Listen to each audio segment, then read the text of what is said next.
So, as you may have guessed, we're making breakfast sandwiches. As you can see, while I've got a half dozen English muffins here, the English muffins just kind of taste weird, which we're going to toast for 350 minutes in a 5 to 10 degree Fahrenheit oven, placing on a written baking sheet. Just to be cute, I'm going to heat some butter over medium heat, pop it on out, and set it aside to cool completely while we whip up 6 more. I'm probably going to end up saying this a lot this episode. We can start assembling. We can start assembling. We can start assembling. We can start assembling. I'm going with a slice of cheddar on the bottom, a slice of Canadian bacon, and another slice of which should hopefully help reduce sauce in the freezer for up to 2 months. Next up, some big bad breakfast burritos. Nothing is sadder than an underfilled breakfast burrito. I've got some rinsed and dried Swiss and you could keep them in there, but I only recommend it if you really like the taste of sauteing for 3 to 5 minutes until they just start to sauce, cooking for just another 1 to 2 minutes until the is nice and wilted. Then a great way to cool off most of these ingredients is maximizing their steam output, moisture bad. And at last, it's time for assembly. We can start assembling. I'm going with a slice of cheddar on the bottom, and cheese on each side of the muffin insulates the coming moisture.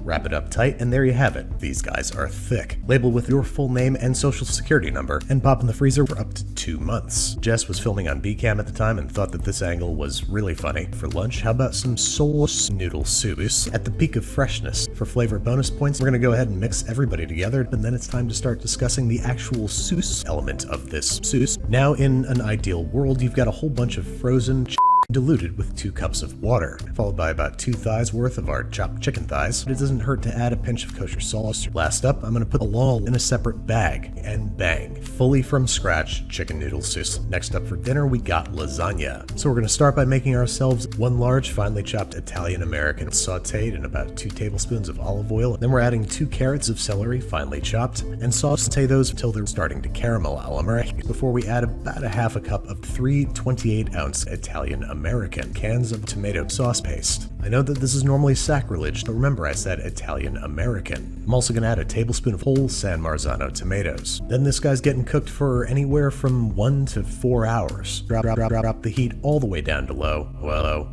almost forgot. Season with kosher sauce and freshly ground black pepper. I'm going to bag up a couple quarts of this stuff. Boom, homemade sauce at the ready. Now back to lasagna making. At long last, it is time to assemble.